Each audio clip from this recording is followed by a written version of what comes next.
Bienvenidos, bienvenidas, buenas noches. Gracias por sintonizar La Ley de la Selva, como cada lunes aquí en la pantalla de C5N. Hoy arrancamos con un repaso de lo que está pasando a esta hora en las 61 universidades nacionales. En casi todas hay alguna toma o alguna protesta o alguna vigilia en marcha. Desde este mediodía se sucedieron asambleas a la mañana, incluso hubo una situación, una protesta casi inédita, diría yo, en la Facultad de Ciencias Económicas, mi facultad, que dio clases sobre la calzada de Avenida Córdoba. Pero esto se registraba hace instantes, asambleas. Esto es en la Facultad de Medicina, que votó una toma de la Facultad de Ciencias Médicas. Ahora vamos a ver la Universidad de La Matanza, donde también, ahora ya de noche, votaron una toma los estudiantes, docentes y no docentes que permanecen allí en protesta, obviamente, contra el veto a la ley de financiamiento universitario. Esto que estamos viendo ahora es Ciudad Universitaria. En Ciudad Universitaria también, ahí lo ven, votó una toma, esa masiva asamblea de ciencias exactas y naturales. Hay, como les decía, protestas en la Universidad de Buenos Aires, en la del Comahue, en la de Rosario, en la de Tucumán, en la de Córdoba. Hay distintas medidas de lucha, hay un paro convocado para este jueves y lo que ustedes están viendo se repitió, como les digo, bajo distintas modalidades, con distintas medidas, pero en un verdadero despertar estudiantil parangonable, diría yo, a lo que pasó el 23 de abril o hace 10 días, cuando volvió el estudiantado a salir a la calle, aquí en la ciudad de Buenos Aires, pero sobre todo en ciudades como Córdoba o Rosario. En la Universidad Nacional de Quilmes se dio una situación algo más tensa, esto que están viendo ahora, un ataque con gas pimienta por parte de infiltrados que acompañaban a un grupo de estudiantes ultraderechistas de simpatía con el gobierno de Javier Milei. Hubo varios que debieron ser hospitalizados, que se los debió llevar el SAME en ambulancia, porque tiraron gas pimienta como paramilitares adentro de la Casa de Altos Estudios, que como se sabe tiene autonomía y no puede ingresar la policía allí.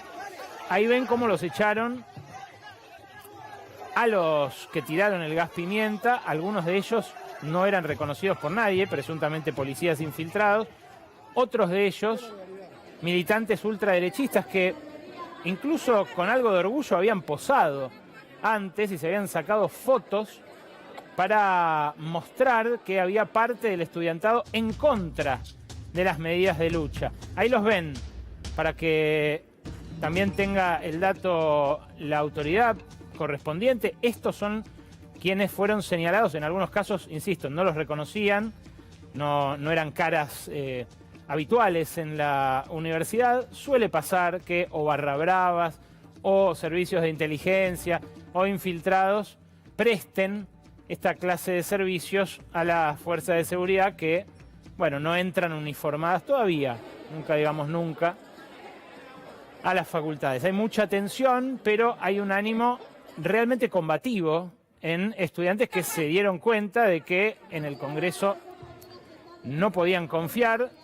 después de la ratificación del veto con la ayuda de los votos de Mauricio Macri el miércoles pasado en el Congreso por iniciativa de La Libertad Avanza. Vamos a meternos en esto en detalle, pero esto es lo último que pasó ahora a la noche en universidades que, insisto, en algunos casos de modo inédito. Está tomada la Facultad de Derecho, en Derecho hay una vigilia más bien, está tomada la Facultad de Ingeniería y está tomada la Facultad de Ciencias Médicas acá en la UBA. Son brotes de un descontento que no sabemos dónde va a terminar porque las universidades no tienen dinero para funcionar de acá hasta fin de año. En instantes vamos a hablar, lo hablamos ya, pero vamos a proyectar acá una entrevista con una economista que les aseguro vale la pena escuchar. Esta es India, trabaja en la Universidad de Naru en Nueva Delhi, pero también en la de Massachusetts en Estados Unidos. Se formó en Cambridge y conoce muy bien la realidad argentina. Es una de las economistas que participó en la petición al Fondo Monetario contra los sobrecargos de intereses que el fondo relajó el viernes pasado, pero habla en detalle sobre la situación argentina. En instantes la entrevista aquí cerca de las 12 en La Ley de la Selva. Pero vamos a arrancar con lo que está pasando en la educación en números. El presidente Javier Milei habló el sábado por la noche y tiró nafta al fuego. Dio a entender que no es solamente un problema presupuestario, sino que el gobierno no quiere que haya más universidades públicas. ¿Cómo las definió? Así, escucha. La verdad incómoda de la educación argentina es que la Universidad Pública Nacional hoy no le sirve a nadie más que a los hijos de la clase alta y los ricos y la clase media alta. En un país donde la gran mayoría de los niños son pobres y no saben leer, escribir ni realizar una operación matemática básica, el mito de la universidad gratuita se convierte en un subsidio de los pobres hacia los ricos, cuyos hijos son los únicos que llegan a la universidad con los recursos, la cultura y el tiempo como para poder estudiar. La universidad ha dejado de ser una herramienta de movilidad social para convertirse en un obstáculo para la misma. Esta mentira flagrante de quien encabeza un gobierno a esta altura de retardatarios en términos educativos, no solamente es mentira, contradice los hechos. Había un 32% de estudiantes que pertenecían al 40% más pobre de la sociedad hace 20 años y hoy hay un 40% de estudiantes que pertenecen a esos 2 quintiles más bajos. No solamente se contradice con la realidad, sino que nadie le cree.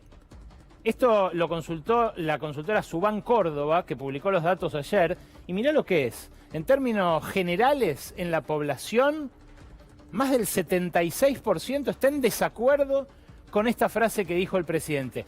Claro, muchos saben la realidad que se vive en las universidades. De hecho, los que se cayeron este año de la educación pública superior eran los que llegaban justito.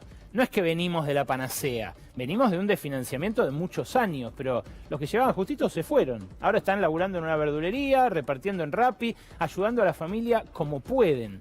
¿Por qué? Porque llegaban justito y ahora no llegan.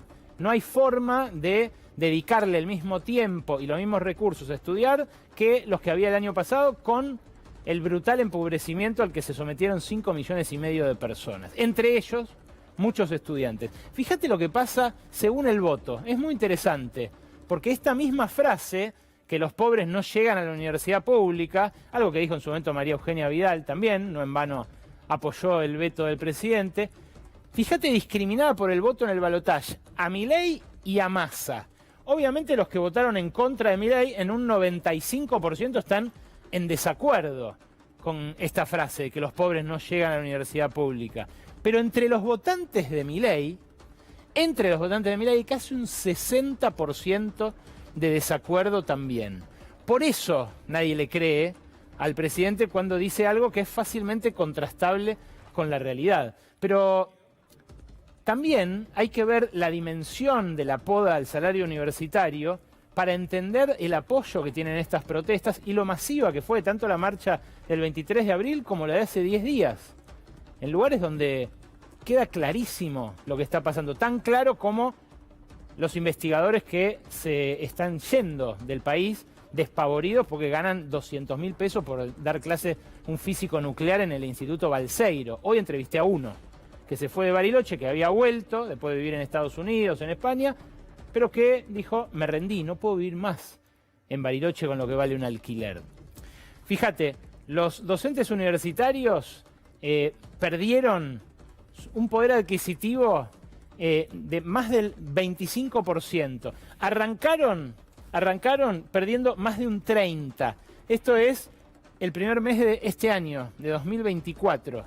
Pero fíjate, lo que después dicen que les aliviaron son todos sueldos que estaban un 30% abajo, un 28% abajo de un año atrás, un 25% abajo. Acá cuando parecía que empezaba a mejorar, hacia el mes de julio, de vuelta los aumentos se quedaron atrás de la inflación. Y hoy están ahí, en un 25% abajo de lo que ganaban, que ya era poco, el año pasado. ¿Lo querés ver más gráficamente? Lo prepararon justamente docentes universitarios, el laboratorio del salario de la docencia universitaria. Fíjate en la próxima placa que lo que vas a ver es la inflación y los sueldos. Se ve clarísimo el ascensor y la escalera como nunca. Una inflación que arrancó en el 25,5 con un incremento, una recomposición de solo el 5,5, que después se siguió abriendo porque ya era 51,3% la inflación acumulada a los 2 meses del gobierno de Milei, con el golpazo de enero sumado al de febrero, y que después nunca se cerró. Fíjate que lo que les recomponen a septiembre es un 89,4 frente a septiembre del año pasado, con una inflación del 152,5. Claro, no hay relación, no hay forma de que pueda seguir viviendo alguien que arañaba la supervivencia con estos sueldos de ahora. Mirá, la pérdida acumulada se muestra en el gráfico siguiente y es muy, muy elocuente. Vos tenés a los docentes que de ese 100% que ganaban en 2015 fueron perdiendo. Fíjate, ¿por qué te digo que no empezó ahora? Porque fíjate, hacia la pandemia ya estaban un 25% abajo. Pero lo que vino después fue un estancamiento y ese tobogán descendente es Milei. Ahora están en un 50%. 50%, ganan la mitad de lo que ganaban hace apenas 9 años. ¿Cómo no van a estar dando clase sobre el asfalto, aún con la amenaza de que venga un facho a tirarle gas pimienta adentro de la facultad? Es una cuestión de supervivencia. Efectivamente, ni más ni menos. Lo que viven los trabajadores de las universidades, tanto docentes como no docentes, obviamente no escapa a las generales de la ley en toda la economía, ¿no es cierto? El MATE, nuestro equipo de investigación, Rosarino, el mirador de la actividad del trabajo y la economía, hizo una cuenta en función justamente de la pérdida tanto de los trabajadores formales del Estado como de los privados, de cuánto es la masa, lo acumulado de pérdida en el primer semestre del año, la primera mitad del año. Un trabajador promedio del sector privado, que hoy gana cerca de 1 millón de pesos, perdió casi 700.000 pesos a guita de hoy en la primera mitad del año. Es lo que le sacaron del bolsillo, con la inflación superando los salarios. A uno del sector público le metieron en el bolsillo y le sacaron casi 2 millones de pesos en la primera mitad del año. Y en función de los gráficos que mostramos recién, claro, ellos perdieron el 24, los universitarios perdieron el 25 y en algunos meses más terminaron sufriendo una exacción todavía mayor que esa. Es directamente el fin de la universidad. Una universidad que, como dijo Milei, el gobierno considera que beneficia solo a la clase media alta y a los ricos. Es una curiosidad que los magnates, lo vimos la semana pasada en el fragmentito de Marcos Galperín, no se quejen de esto. Evidentemente, la patota detrás, el poder económico detrás del presidente, prefiere lo mismo que él, que no haya más universidades públicas, no solventar más algo que es cierto, es una anomalía en el mundo. Que los estudios universitarios sean gratuitos y de libre acceso es una anomalía. En Estados Unidos hay que ganarse una beca. Si alguien es de una minoría afroamericana, por ejemplo, tiene que jugar al básquet o bailar para que lo dejen estudiar como contador. En Europa hay becas, pero no deja de ser restrictivo y no deja de estar condicionado un estudiante por, no sé, sus exámenes de los 12 o 13 años. Esto acá no pasa. Y esto es lo que permite que hace 20 o 30 años fuera normal lo de mi hijo el doctor. Que un cafetero, que un mozo, que una empleada doméstica tuviera un hijo que fuera abogado, arquitecto, ingeniero o incluso ministro. ¿Por qué no? Bueno, esta exacción no la está haciendo solamente Javier Milei. La está haciendo con una colaboración inestimable de sectores de la política que tampoco se limitan al PRO, tampoco se limitan a quienes votaron con él en el Congreso la semana pasada para sostener el veto. Para este ajuste, como en los años 90, la ultraderecha cuenta con la anuencia explícita también de sectores del sindicalismo. Mirá, esta placa que vas a ver ahora es una placa que muestra en salud, ya no en educación, en salud a nivel nacional, cómo se ejecutó el gasto en la primera mitad del año. Fíjate, las líneas rojas muestran recortes. La única línea que marca un incremento en los recursos que recibió es la del Incucay. Curiosamente, un Milei que decía que los órganos había que venderlos, ¿no? Bueno, al parecer esto todavía, como la promesa de la dolarización, no la llevó adelante. El Incucay tiene ese incremento en las partidas, pero todos los demás, fíjate, el Malbrán, 16% abajo en ejecución presupuestaria, la ANMAT, la agencia encargada de verificar la salubridad de los medicamentos y de los alimentos, casi 20% abajo. La Agencia Nacional de Discapacidad, casi 15%. El Hospital Nacional Baldomero Sommer, 16%. El Laura Bonaparte, que habían dicho que iban a cerrar por una gran reacción de sus trabajadores y una gran solidaridad que rodeó al ex Senareso, finalmente no lo van a cerrar, firmaron contrato para garantizar la continuidad y prometieron que la guardia y la internación van a seguir abiertos, pero el de financiamiento está ahí, 20%. El Posadas, un hospital que a toda la zona oeste le irradia servicios irreemplazables, casi 25% de recorte. El Hospital Ramón Carrillo, el Instituto Nacional del Cáncer, la Superintendencia de Servicios de Salud. Claro, uno ahí cuando ve los fondos de la Superintendencia de Servicios de Salud, dice, quizás le están recortando a los sindicatos, ¿no? Es de ahí que se nutren las obras sociales sindicales. Ahora, algunas otras fuentes muestran dudas respecto de la voluntad de los gremios de combatir el ajuste en la salud. ¿Por qué? Los gremios más numerosos son los que tienen obras sociales también con mayor cantidad de afiliados. Pongamos la OSECAC, del Sindicato de Comercio, de Cavalieri, pongamos la OSPREVA de Trabajadores Rurales, pongamos Unión Personal de UPCN, pongamos la obra social de la UOCRA, Construir Salud. Todas ellas tienen entre 1 millón y 2 millones de afiliados, la de Comercio un poco más, cada una. Justo son las obras sociales de los sindicalistas más dialoguistas. ¿Y qué es lo que está haciendo el gobierno? Bueno, acaba de poner en marcha un decreto, el decreto 843/2024, que endurece los requisitos para que los discapacitados accedan a pensiones.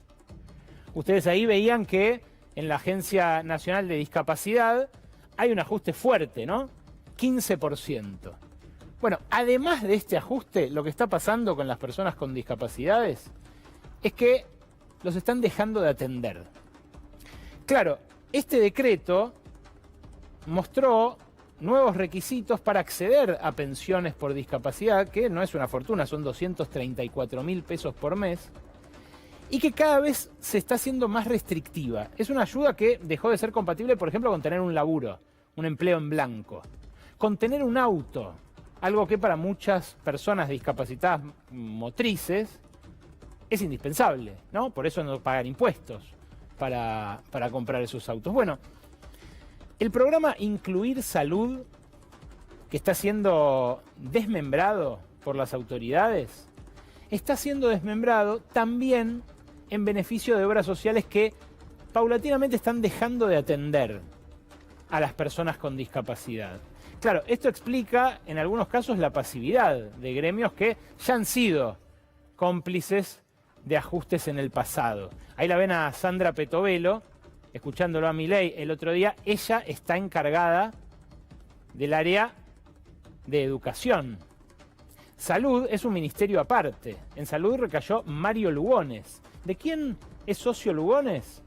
Bueno, de quienes manejan y son dueños del sanatorio en el cual él presidió la fundación, el Sanatorio Güemes.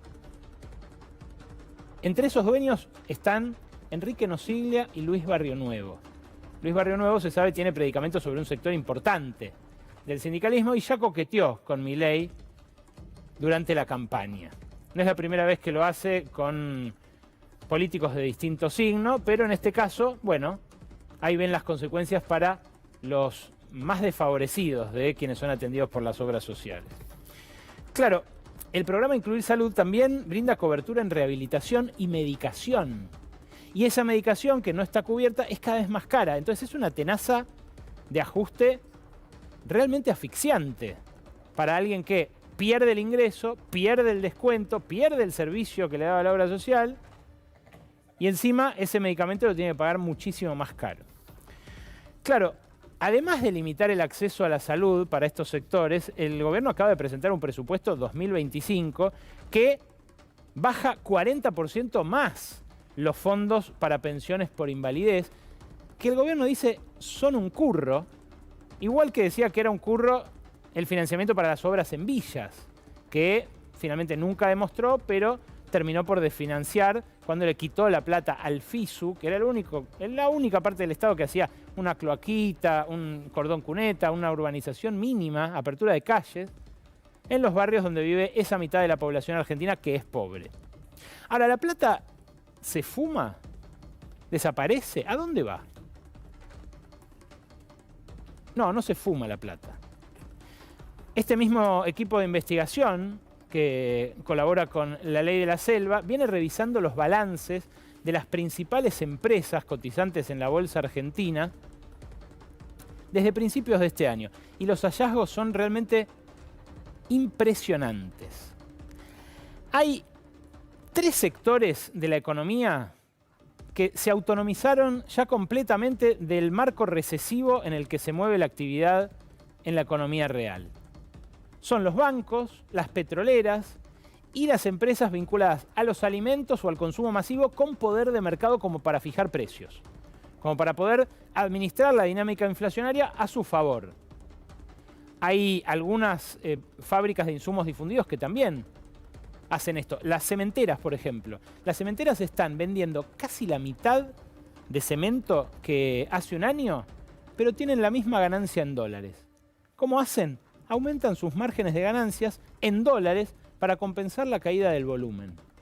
En el caso de los bancos que tenemos acá, es otra la dinámica que hizo que incrementaran sus ganancias con ese nivel de violencia. Fíjense, 76% en términos reales. Yo les mostraba antes el ajuste para la discapacidad, para los hospitales, para el Hospital Posadas, para el Instituto contra el Cáncer.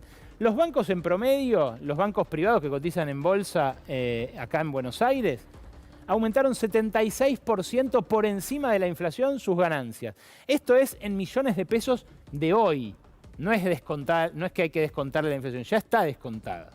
Fíjate, el Banco de Galicia, por ejemplo, aumentó 124%, más que duplicó sus ganancias respecto de la primera mitad del año pasado.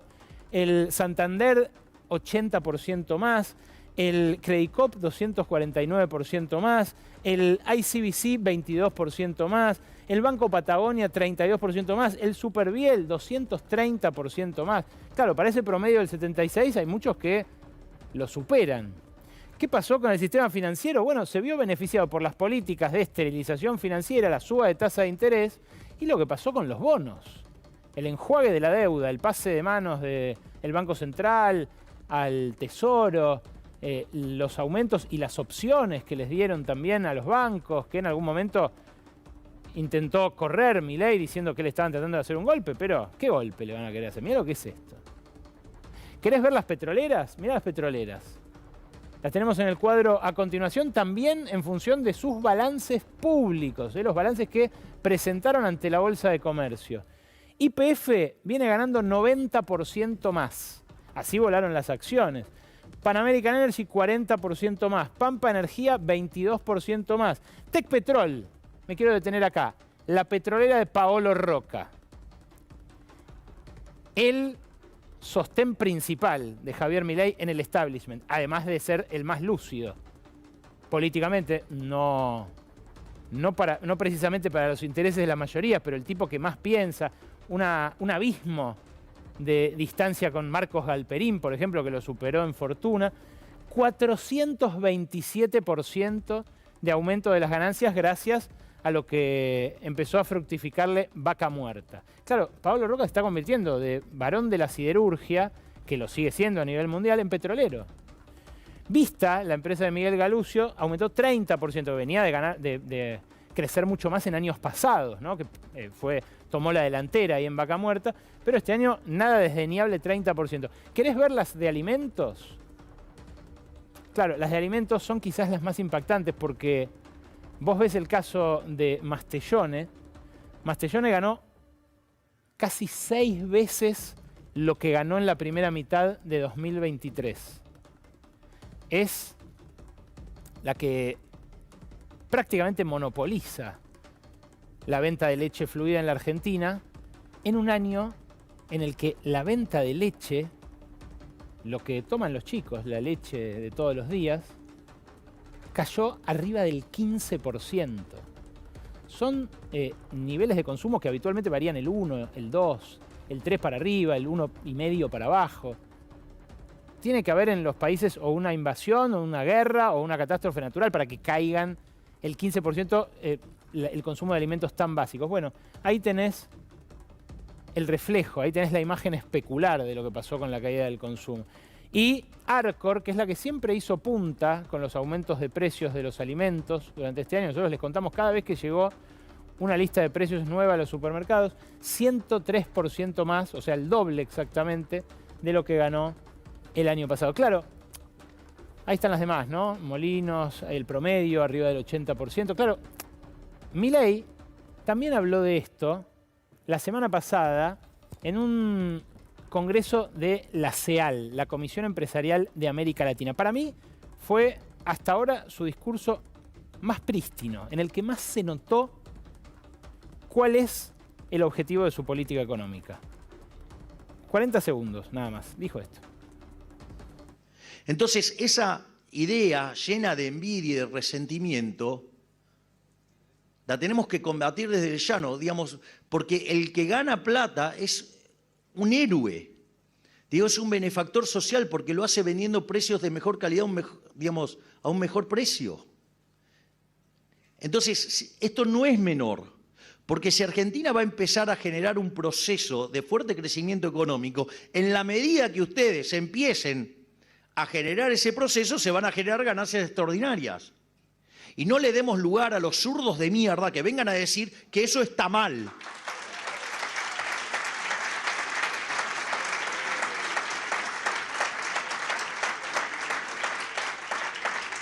Porque ellos que se basan en la envidia, en el odio, en el resentimiento, van a venir a hinchar las pelotas con el coeficiente de Gini, la desigualdad. Y en realidad, o sea, esos tipos que están capturando los grandes beneficios son los que nos van a hacer de vuelta que Argentina sea un país grande nuevamente.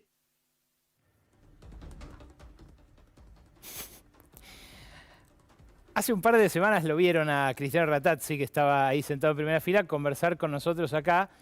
Y ¿cuánto le había dado? ¿9.50? ¿9.90? 9.90 sobre 10 al gobierno de Javier Milei. Claro, les dice cosas como esta. A nosotros nos toca el desagradable papel para el presidente de los zurdos de mierda. Los que hablan del índice de Gini, de la desigualdad.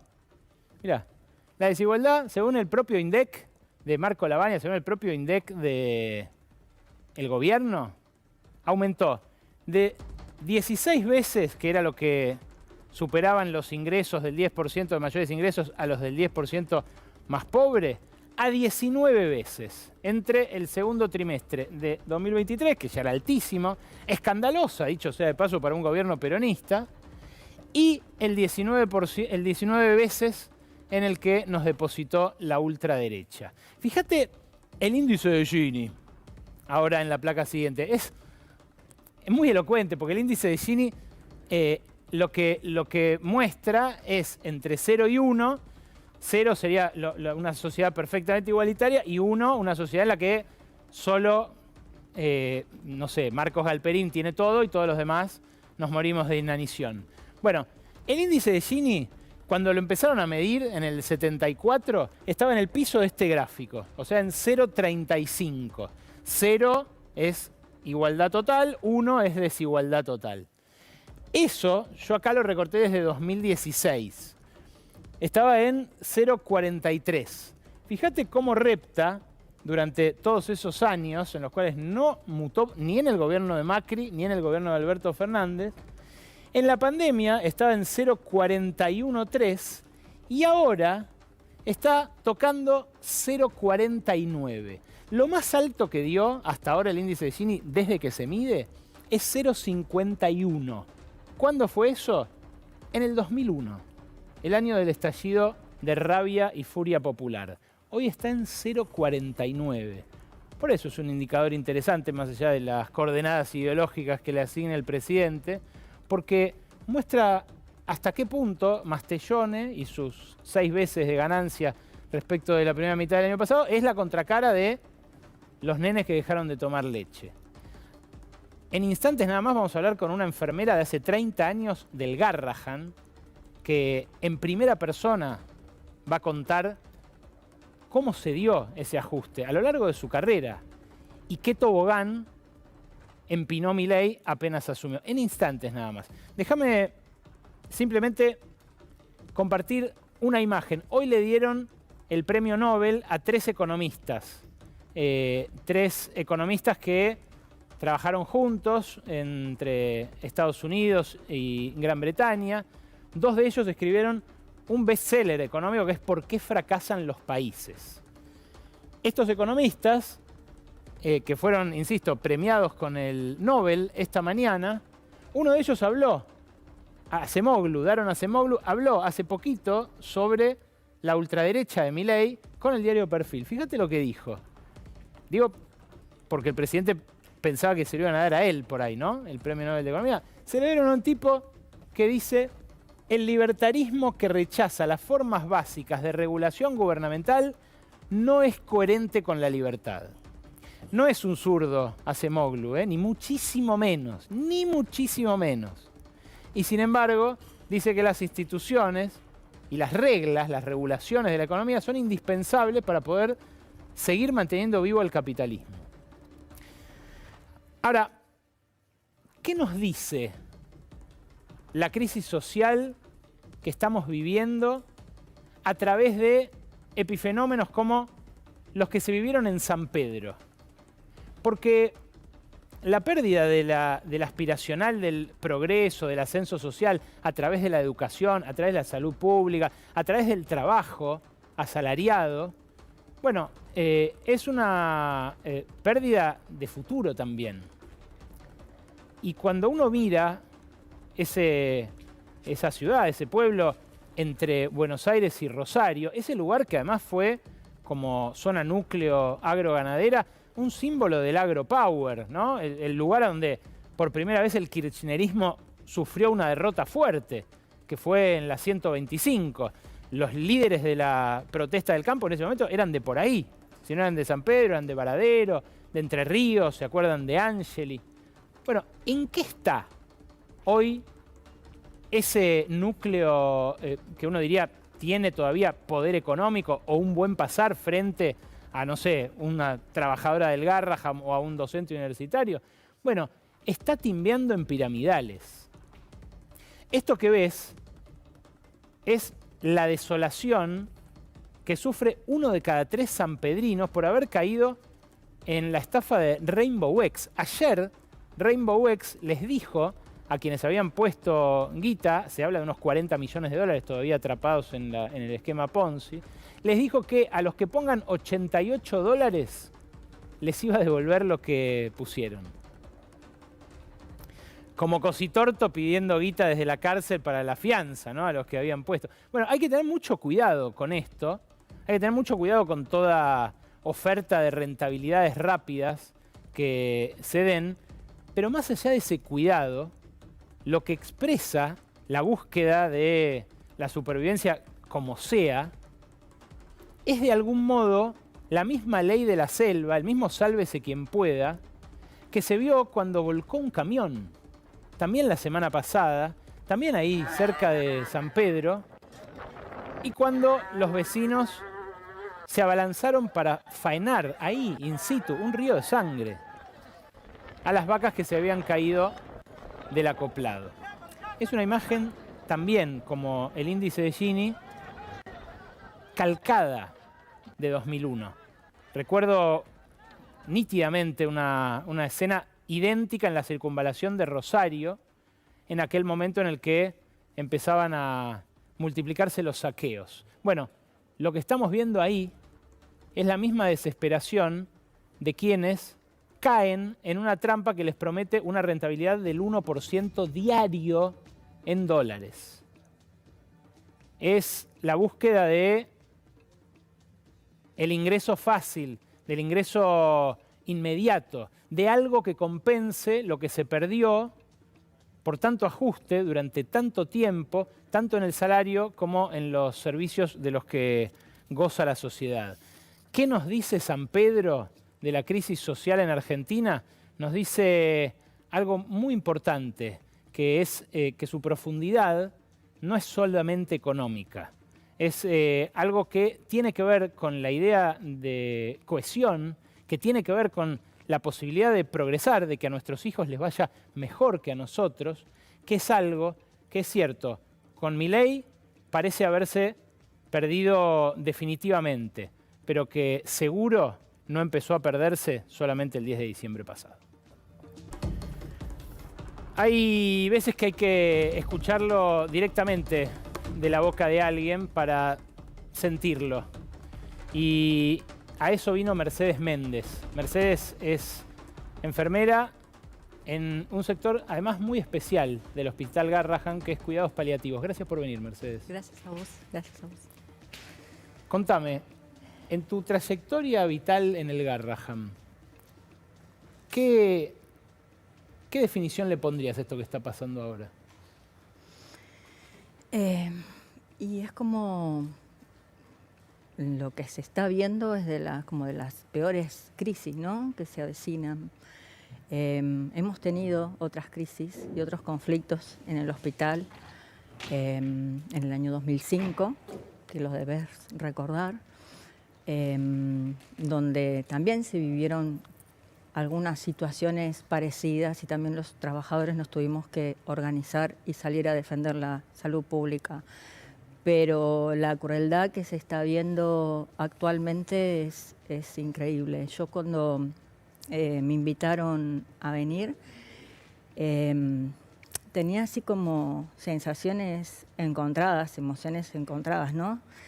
Primero agradecerte el espacio, agradecer al canal también, pero tener que venir a las 11 de la noche.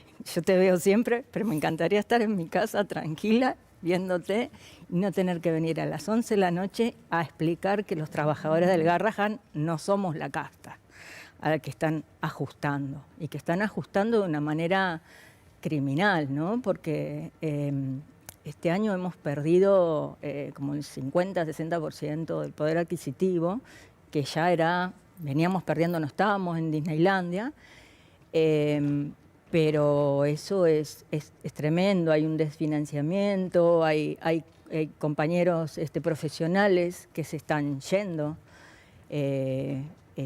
Creo que esto apunta a un vaciamiento, ¿no? Así como está pasando con la educación, y creo que está pasando también con la salud. Lo intentaron con el Hospital Bonaparte.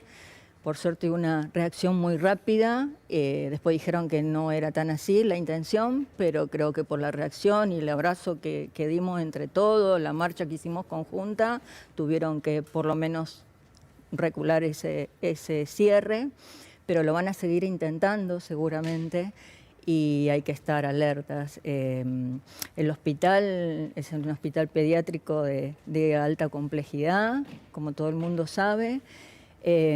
Trabajamos poniendo el corazón, poniendo pasión, poniendo profesionalismo y mucha vocación, pero con eso no se paga ni el alquiler, ni las zapatillas de tu hijo, ni nada, no se vive con eso.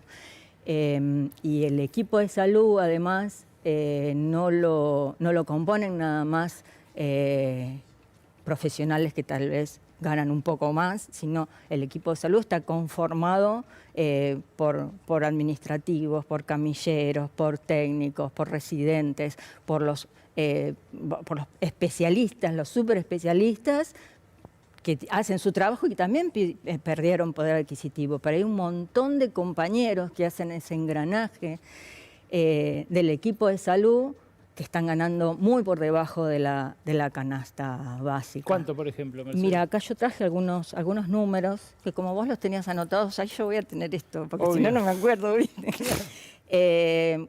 Hoy me pasaban a un residente de primer año 740.000, por ejemplo, una licenciada de enfermería de reciente ingreso 770.000, un médico especialista 823, un técnico 680.000, un administrativo 555. Estos son laburos de tiempo completo, ¿no? Sí. 8 horas, digamos. Claro. Y lo que significa además, bueno, mantenimiento 460, 480. Lo que significa además el agravante, digamos, de trabajar en un hospital pediátrico. Todo lo que te puedas imaginar y todo lo que yo pueda contar acá, que no intento contarlo cruelmente, es muy estresante, es insalubre. Aunque estuviésemos muy bien pagos, no hay un buen pago que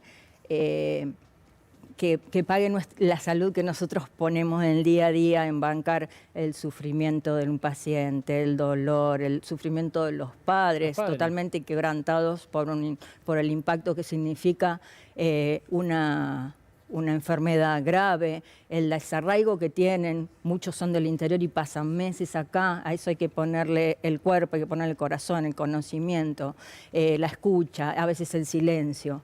Y eso ni siquiera estando muy buen pago, por eso también hemos luchado por insalubridad, pero no conseguimos la insalubridad, pero además nos quieren sacar todavía más salario. Y bueno, nos estamos organizando, mañana tenemos otra asamblea, estamos por suerte en conjunto la Asociación de Profesionales, ATE, yo pertenezco a ATE, autoconvocados, y bueno, todos en conjunto entendiendo que la única manera de salir adelante es en asambleas donde todos podamos, y es a lo que más miedo le tienen, ¿no? Donde todos podamos opinar y podamos decidir en conjunto cómo seguimos. Yo veo tu chaquetilla, tu ambo, no sé cómo, con los dibujitos, la verdad que no le deseo ni al peor de los ajustadores que tenga un hijo internado nunca. Y me imagino eso que vos decís que pasa en el hospital todos los días. No hay plata que lo pague, ¿no? No, por eso te digo, no hay plata que lo pague, aunque estuviéramos muy buen pago. Pero además de eso, nos están haciendo un ajuste descomunal. Se han ido profesionales, de mi equipo se ha ido un médico absolutamente formado, un profesional de primera, que se van a trabajar afuera, obviamente, con mejores condiciones laborales. ¿Ya sabés de gente, mejor, casos y concretos? Mejor pago. Sí, obviamente. Sí. Porque siempre pasó... Antes se peleaban por venir al Garrahan y quedarse en el Garrahan. No, ahora no. Y bueno, hay muchas maneras de atacar, ¿no? Uno puede ser el cierre. Tal vez les cueste mucho decir cerramos el Garrahan, pero hay manera de financiarlo. Y hay que una de las cosas es nosotros estamos defendiendo nuestro salario, nuestras condiciones de trabajo, pero estamos defendiendo también el hospital, que el hospital le pertenece a la gente, le pertenece a los pacientes, a la gente más vulnerable. Y eso es lo que están atacando también, eso es lo que quieren quitar. Mercedes, les pagaron un bono hace unos 10 días, creo, no sé si a los profesionales o a todo el hospital, de 500.000 pesos. Sí. Supuestamente no había sido consultado el Ministerio de Salud y descabezaron al Consejo de Administración que ellos mismos habían puesto. Pero que era gente de carrera, ¿no? Del hospital. Mira, la verdad que a mí me interesa lo que mañana va a pasar en la Asamblea de Trabajadores. Lo que hacen con el Consejo de Administración realmente son puestos políticos, son puestos a dedo, en general son puestos que ponen y sacan. Generalmente llegan a durar lo que dura un gobierno. Pero, digamos, pueden ser del hospital como no ser del hospital. Pero lo que es seguro que los que van a cumplir ese rol vienen a cumplir el rol que desde arriba le digitan. Claro. En este caso es aplicar un ajuste criminal en el Hospital Garrahan. De eso no hay dudas. Ahora, esos 500.000 pesos que el gobierno consideró excesivos, no compensan la pérdida de la que vos estás hablando de este año. No, para nada. Además, por única vez. Y además es muy claro, es por única vez y es muy claro que fue en respuesta a lo que nosotros venimos haciendo. Fue un poco para intentar sofocar que continuemos organizándonos y continuemos este plan de lucha que, bueno, ya te digo, es en defensa de nuestros salarios, pero es en defensa también de la salud pública y es para que este hospital siga atendiendo como lo hacemos, de una manera profesional, de excelencia, pero cuando se empieza a desfinanciar así, eso empieza a decaer también y nosotros queremos seguir ofreciendo la misma calidad de atención, pero también queremos que nos cuiden a nosotros. No me gusta hacerme eco de lo que el gobierno ha usado como chantaje para, en general, recortar, ¿no? Que hay curros, que hay abusos. Ahora, en el mundo de la medicina muchas veces se apuntó a profesionales, sobre todo médicos de más alto rango, que trabajaban un tiempo breve del día en el hospital público para luego ir a hacer el ingreso importante, el que mantenía su estatus y su consumo, en lo privado. ¿Eso pasa? Mira, no, en general no pasa, por lo menos yo no tengo conocimiento. Y si eso pasara en alguno de los hospitales, con hacer un relevamiento y observar qué es lo que está pasando y corregirlo, no hace falta que ataquen de raíz de la manera que lo están haciendo. Nosotros además tenemos un horario más extendido que otros hospitales, porque fue así de entrada el hospital. Son 7, 8 horas. Cuando ya te digo, trabajar en un hospital de alta complejidad con niños, con las patologías que tienen, el horario incluso debería ser más reducido. Entonces, atacarlo por ese lado es decir barbaridades como las que estuvimos escuchando recién, ¿no? Y que la verdad que es tan poco serio a veces cómo lo dice y lo que dice que creo que se cae por su propio peso. ¿Cómo llegás? Viniste con tu hija, me imagino que tenés familia, además de ella, quizás otros. ¿Cómo llegás después de un día en cuidados paliativos, con todo lo que eso significa, en un hospital pediátrico, cuidados paliativos? O sea, no me imagino un laburo más demandante en términos emocionales que ese. Es demandante, por eso deberíamos estar mucho más cuidados desde el punto de vista de las condiciones laborales, del salario y un montón de otros cuidados. Pero digamos, hay ciertos cuidados que uno, por ser profesional, conocer el objetivo, tener la pasión para hacerlo, también vos tenés tus propios cuidados. Lo que a mí, en lo personal, más me agota y me quema la cabeza y te quita energía también para atender. Yo mañana tengo que ir a atender pacientes, terminé de atender pacientes a las 4 de la tarde.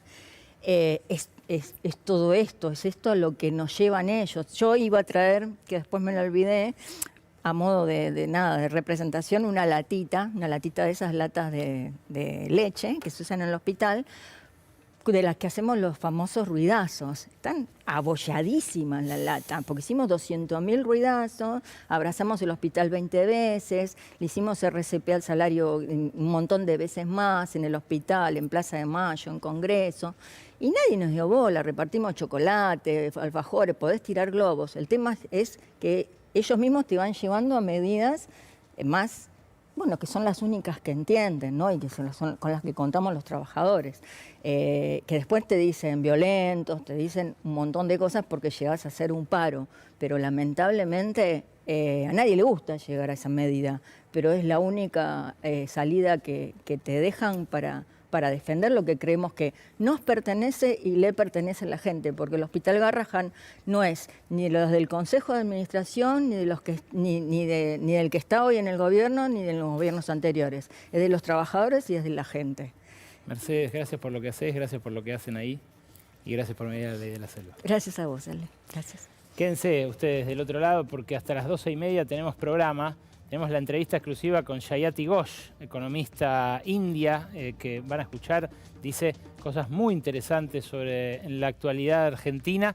Y viene Gaby Vulcano también con la interna eterna del PJ. Hasta las 12:30, la idea de hacerlo.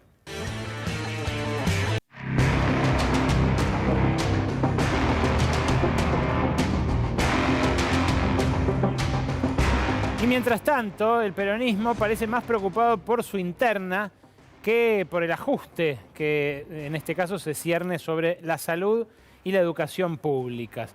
Claro, dicen que en esa discusión se va a saldar la conducción que el año que viene puede llegar a, en las urnas, bloquear intentos de más ajuste en el Congreso. Pero ¿qué está pasando realmente detrás? Gabriela Vulcano, bienvenida, buenas noches.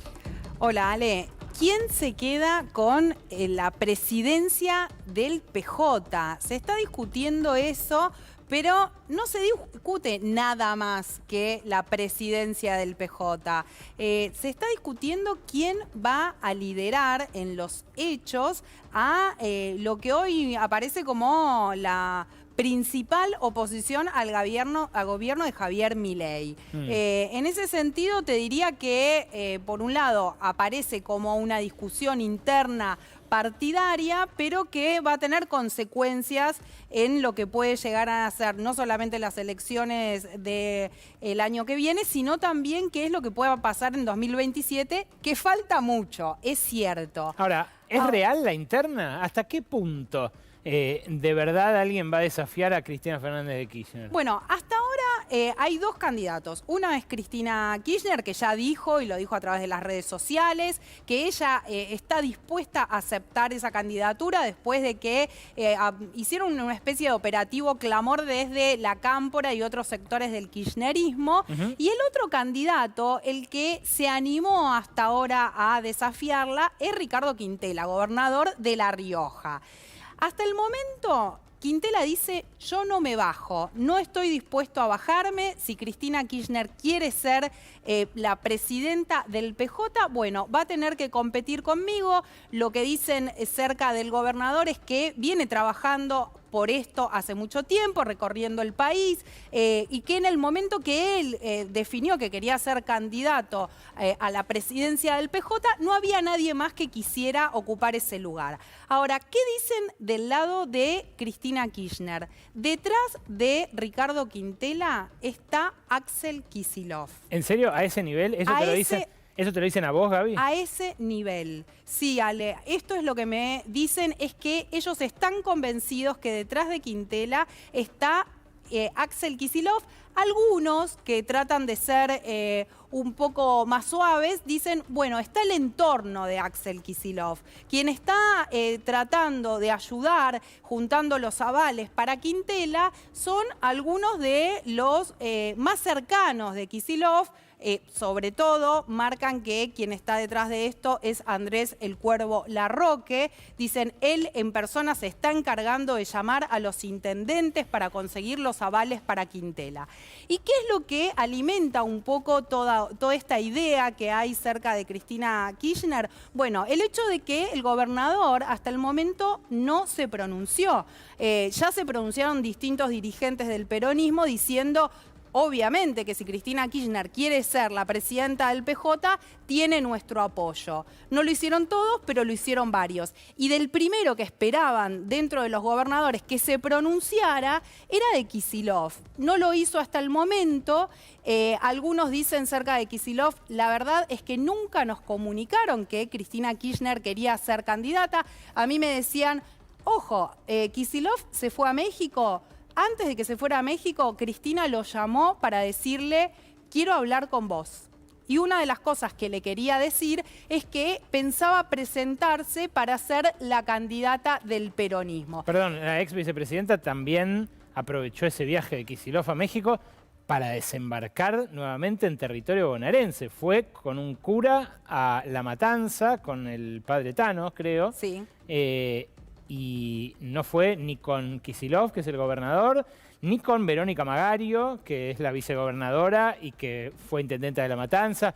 Digamos, está claro que ahí sigue estando todo mal. Sí, y te digo que al punto que más allá de lo que pueda suceder con finalmente esta interna que se está dando en el peronismo respecto a la presidencia del PJ, las cosas están rotas a otro nivel, que tiene que ver con esta desconfianza que hasta el momento se circunscribía a la Cámpora o a Máximo Kirchner. Hoy es la propia Cristina Kirchner que está enojada con Kicillof por esta situación. Y como decís vos, Ale, obviamente desde la provincia de Buenos Aires empiezan a tratar de dar respuestas frente a este silencio del gobernador. Y una de las cuestiones que dicen tiene que ver con esto que mencionabas, tanto que Cristina fue a la provincia de Buenos Aires a mostrarse en lo que aparecía como una especie de recorrida en un marco que se podría pensar a ella como candidata. Algunos dicen la posibilidad de que Cristina Kirchner sea candidata es nula, no existe. Bueno, uno de los que sí habló... Perdón, ¿quién dice eso? ¿En el kirchnerismo? Dentro del kirchnerismo vos tenés algunos sectores cercanos a Cristina que dicen la posibilidad de que Cristina sea candidata es nula. ¿A diputada no le interesa. o a senadora el año que viene? No le interesa. ¿Y entonces para qué quiere ser presidenta del PJ? Bueno, es obvio que quiere ser candidata el año que una de viene. las cosas que te dicen es no le interesa, y están quienes que te dicen no está descartada la posibilidad de que ella sea candidata. Perdón. Si es necesario. Claro, si no fuera candidata sería peor todavía el intento de bloquear la renovación generacional, porque si alguien quiere encabezar lo que vos decís, todavía sigue siendo, hay que ver, ¿no? Después de este regodeo en el ombliguismo propio, la que sigue siendo hoy la principal oposición al ajuste de Milei, bueno, ¿por qué querría conducirlo si no quiere luego ser su traducción electoral? Te voy a dar dos explicaciones que dan en el kirchnerismo. Por un lado dicen, Cristina Kirchner es la única que puede ordenar este peronismo desordenado. Es la única que puede conducir al peronismo en la situación que está, es la única que pudo hacerlo. Y también algunos le reclaman a Kicillof que si él es candidato a presidente, como algunos piensan, incluso la propia Cristina Kirchner cree que él es el candidato del peronismo, pensando en 2027, pero dicen siempre que reconozca la jefatura política de Cristina Kirchner. ¿Qué sería eso? ¿Intentar reeditar el albertismo? Porque no salió bien.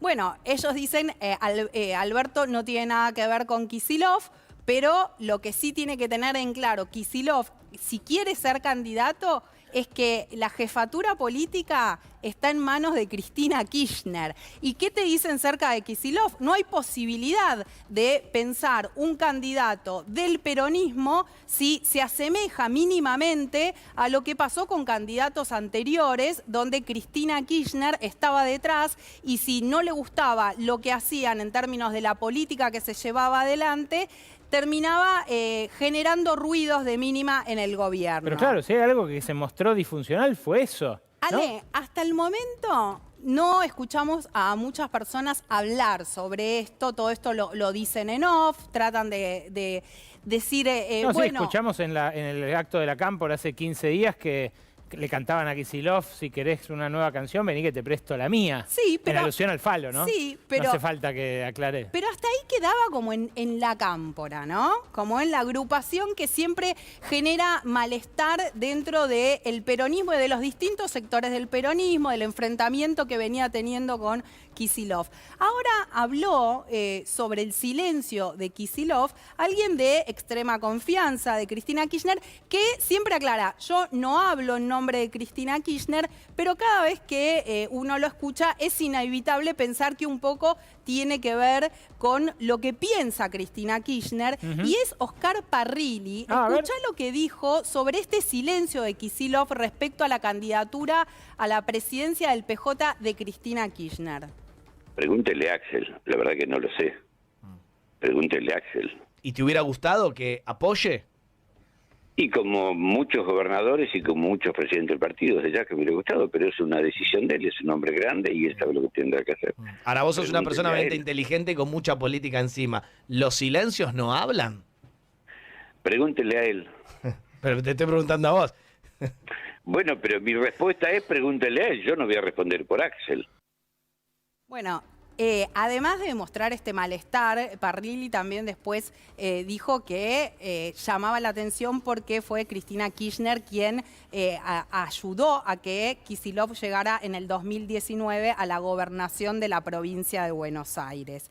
Y esto, Ale, ¿cómo se va a saldar? Yo te digo, hasta ahora tanto Cristina Kirchner como Ricardo Quintela mantienen sus candidaturas. Lo que dicen ambos es, bueno, está la posibilidad de ir a una lista de unidad. Del lado de Quintela dicen, estamos dispuestos a tratar de negociar, obviamente Cristina Kirchner como candidata a presidenta y Quintela a vice, siempre que esté adentro y se contemple la figura de Axel Kicillof.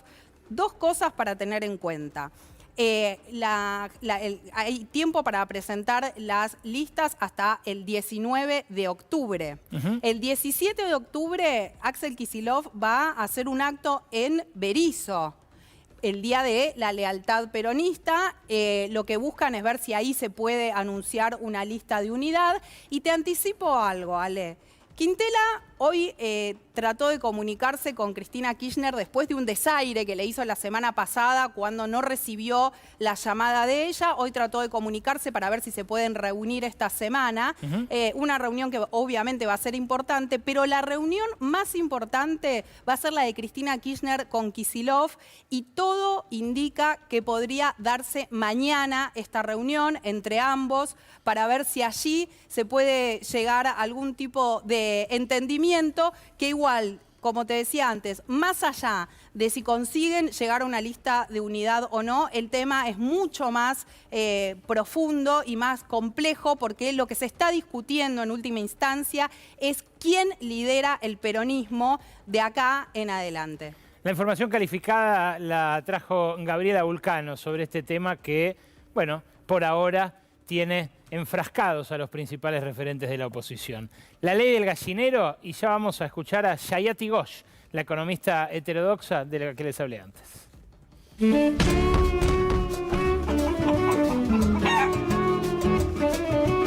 Colón, Colón, Colón, Colón y su hijo Cristobalito.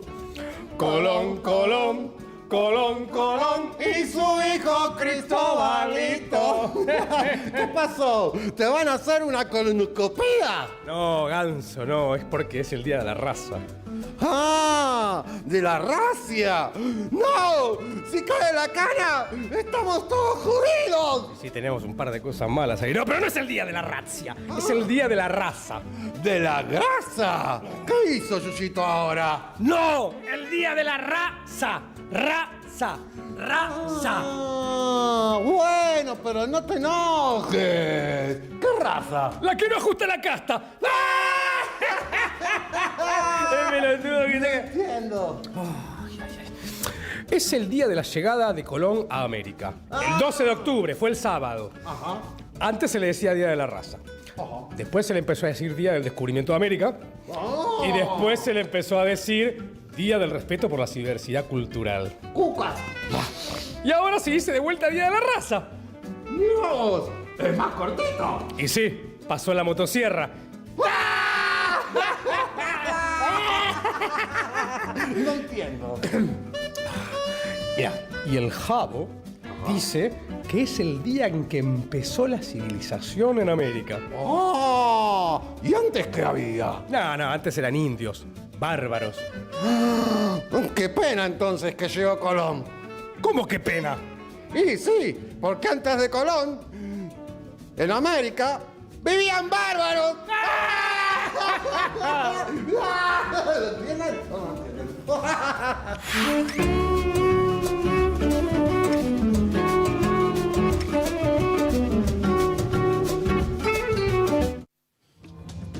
La tercera entrega de esta serie de entrevistas con economistas heterodoxos de alto nivel internacional la tiene como protagonista a Sayati Ghosh. Sayati Ghosh es una de las profesionales, de las docentes universitarias que firmó la semana pasada, incluyendo a varios premios Nobel, una carta para reclamarle al Fondo Monetario que afloje con los sobrecargos de intereses sobre países como la Argentina. Finalmente el fondo decidió hacer esto. Es un alivio que tampoco es trascendental.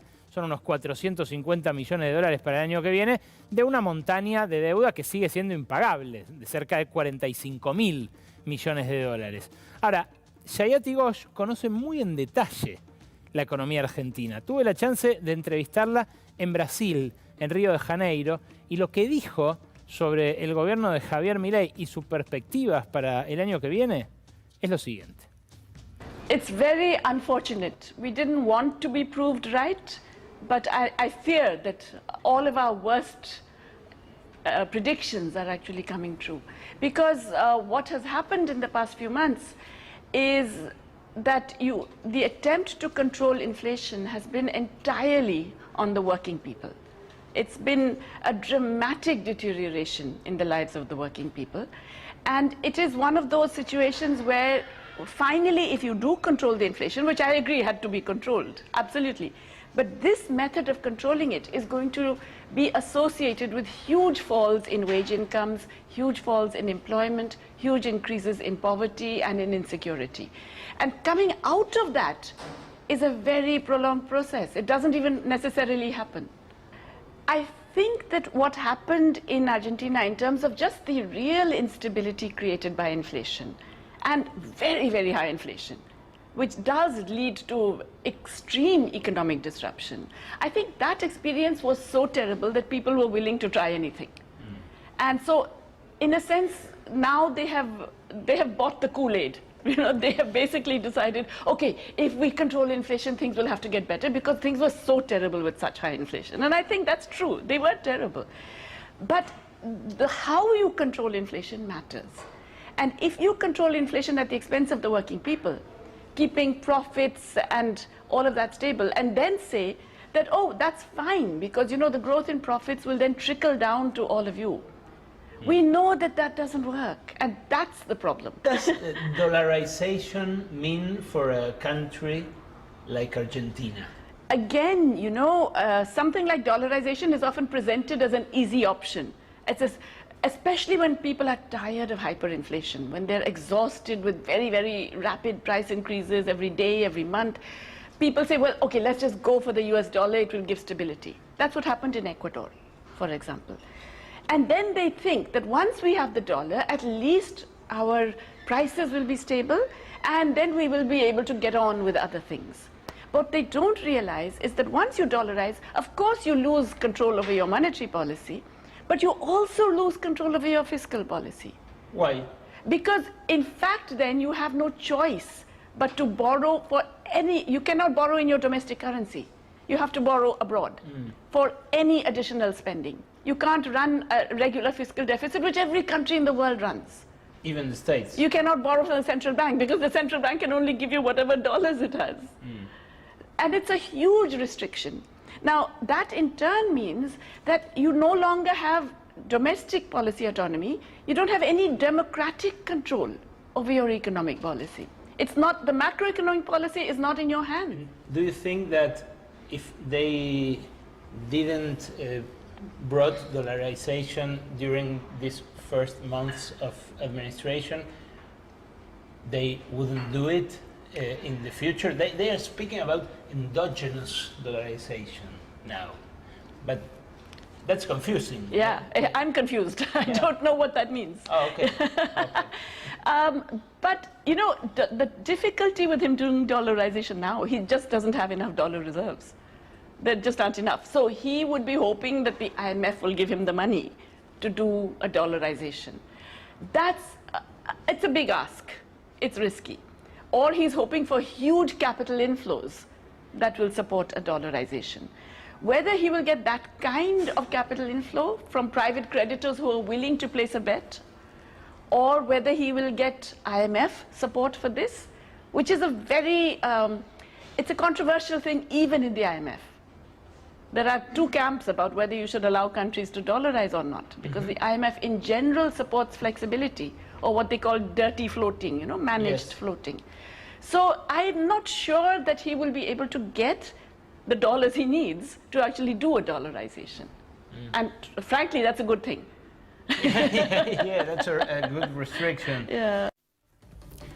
La entrevista completa dura unos 25 minutos y va a estar subida a mi canal de YouTube, búsquenlo como el canal de YouTube de Alejandro Berkovich, estoy entrando en ese terreno recién, junto con la serie de entrevistas a economistas heterodoxos que empezó con Margarita Olivera, siguió con Jan Kregel, el economista especializado en temas monetarios más importante de la heterodoxia que presentamos la semana pasada, y ahora con Shayati Ghosh. Quedan otras 3 entrevistas que vamos a compartir también en este ciclo con el correr de las semanas, pero queda un fragmentito más para compartir con ustedes, en este caso sobre la derecha y ese neoliberalismo recargado sobre el cual esta académica de origen indio, pero formada en Cambridge, en Inglaterra, y que enseña ahora en Nehru, Nueva Delhi, y en Massachusetts, en Estados Unidos, bueno, viene discutiendo muy en profundidad.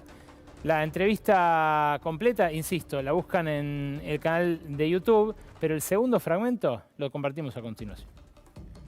I think we have to make a distinction between the followers of the far right, many of whom are just ordinary people who are disaffected, unhappy, feeling frustrated, feeling that they have a much more fragile life than they had before, feeling excluded.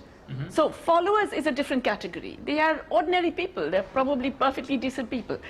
The ones who are inspiring these movements and the kinds of leaders who emerge from these movements, the Trumps, the Bolsonaros, the Millets, in this part of the world, but even in our part of the world we have Mr. Modi and others. They have a different agenda. They are seeking much greater, in a way, authoritarian control. They all have very strongly authoritarian instincts, but they're also completely representing the interests of large capital and large financial capital in particular. And I think we have to remember that you see, that's also why in the beginning they attract a lot of finance, because it's these interests that are supporting them. If Trump wins, he's going to be the Bitcoin president. All these big Bitcoin players are supporting him big time. Wow. Yes. So, you know, there are very deep and very powerful financial interests that are supporting the far right. What about the algorithms and platforms, the big tech? Again, it's kind of complicated. Some of them, yes, are also strongly in support of the far right. Because Milei was twice with Elon Musk, for example. Yeah. So you see, all of these people who have strongly authoritarian tendencies love each other. Musk himself is also a very authoritarian type, yeah? They all love each other. And they love the idea that they can use the illusion of democracy or people being engaged in something to actually control them. And we are seeing this in many, many different parts of the world. It's actually going to be a much more vicious control over ordinary people, which is driven by deep, large financial capital interests. And finally, in a productive seek of an specialization, Argentina has been growing in software and IT lately. And that's an industry where India heads. Is there maybe a way out of our foreign exchange restriction, our historical foreign exchange restriction? This is a very difficult question because, you know, India was a big software exporting success, okay? And even today we are quite successful in software export, but it's a very specific kind. We are a bit like, how shall I put it? We are bespoke providers of software services. So we don't do the basic program, but a company wants to adjust that program for their own requirements, we do that. We're the tailors. Tailors, okay. Yeah? Now, that's not a bad thing. That's a good thing. But we don't do the basic software, okay? And increasingly, a lot of the AI-related software, we do not have that capacity. That really is concentrated in the US and China today. And that's a problem because more and more of the software is now embedded in things. You know, there's the whole Internet of Things. Yes. So in India, believe it or not, we export a lot of software.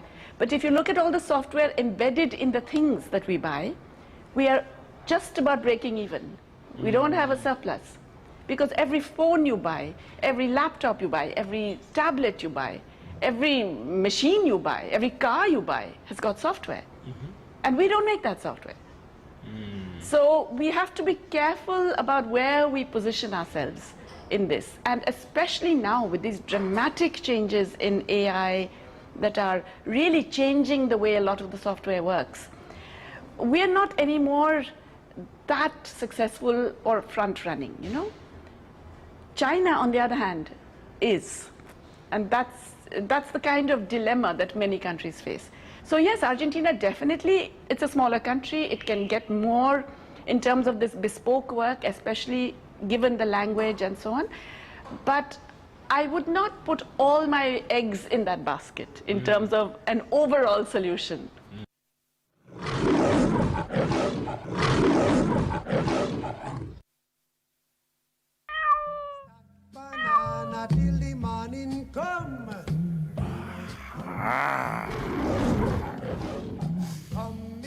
¿Cómo le va, León? ¡Ay! ¡Ay, me asusta, viejo! Lo estaba saludando, antes me ronroneaba. A ver. ¿Qué pasó? A ver ahora. A ver. Uy. Ahí está ronroneando. Ay, bueno, tiene ánimo variable hoy. ¿Cómo le va, León? Bien, muy contento. Bueno, pensé que iba a andar por alguna facultad. No, están tirando gas pimienta. Está muy picante la cosa por el gas pimienta que tiran. Sí, claro. Bueno, fíjese que este fin de semana tuvimos una de esas noticias que nos hacen dudar si seguimos viviendo en la Argentina o si estamos como su cabello en un país bananero.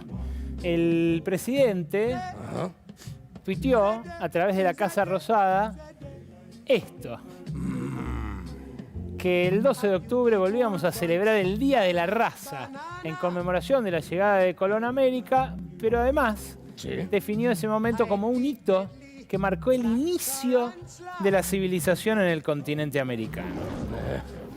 Civilización contra barbarie. ¿Sabe qué? Me parece una genialidad, Berkovich. Fíjese que desde que el JAO está en el gobierno, la mayoría de los argentinos come lo que encuentra, es adiestrado a palazos y vive con la soga al cuello. Somos una raza perruna, evidentemente. ¡Guau! Digo, miau. No, mastines ingleses no, porque esos los tienen mimados. Esos son clonados.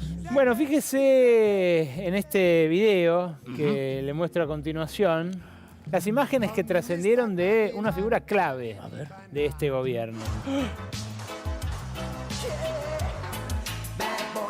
El asesor presidencial Santiago Caputo, practicando tiro como si fuera un policía. Snake. Ahí lo ve, sí, con imágenes de ladrones, más o menos igual, Snake. Parece amenazantes. Me parece que está pifiando todos los tiros. Está pifiando todos los tiros. Se cubre mal, se esconde mal. ¿Sabe qué me pareció? ¿Qué? Yo sé que no sale de los cuerpos ajenos, pero está medio nalgón, ¿no lo vio? Bueno, no se dicen esas cosas. Usted porque no tiene nalgas, se lleva una cabeza en una pared. Yo tendría una cola de león. Claro, es cierto. O cabeza de ratón. ¿Pero qué piensa, en serio? Dígame. No, está pifiando todos los tiros por empezar, se cubre mal. Y está bien, los chicos tienen derecho a jugar. Y está bien que practique, a ver si deja de pegarse tiros en el pie como el asado de los héroes en Olivos. O este recorte de las facultades que me parece que le va a salir más caro que el 0,14 del PBI. Bueno, entonces lo aprueba al asesor pistolero. Bueno, vea, este último video quiero que lo miremos juntos, porque es realmente curioso. Es de otro pistolero, frustrado se ve, pero que habla de Petri. No es Petri. No. Es un desconocido hasta ahora. Ah, ok. Pero que se hizo viral porque habla de su vocación con la misma fruición con la que Petri habla de las pistolas. Fíjese, escúchelo porque es admirable lo de este chico. A ver. Yo siempre voy de forma voluntaria en apoyo a las fuerzas por si hay algún herido. O sea, vos no sos un infiltrado. No, yo no soy personal policial. Pertenecía a la fuerza. ¿Pertenecías a la fuerza? Pertenecía a las Fuerzas Armadas. Estuve en la escuela de suboficiales de Policía Federal Argentina. ¿Y qué pasó? Me sacaron del curso por unas calumnias e injurias que nunca se pudieron comprobar, pero de hecho me sacaron del curso. Quedó boquiabierto. Es que es increíble. Es un hombre que define lo que es ser un infiltrado para luego decir que él no lo es. Bueno, es injusto, Berkovich. Ahora resulta que está mal tener un hobby, una militancia, como dicen ustedes. Bueno. El tipo ayuda a la gente. Bueno, también ayuda a las Fuerzas Armadas. Este muchacho sí que tiene vocación de servicio. Gracias, León. Usted sí que es agudo en el análisis. Le agradezco y lo espero el lunes que viene. No me muerda. A ustedes también. Los espero, las espero. El próximo lunes a las 11, como siempre, acá con Vulcano, con Aisikov, con Nahuel Prado, con Rodo Boros, con nuestro nuevo director, Joel, que la está rompiendo. Y gran elenco acá, en La Ley de la Selva. Chau.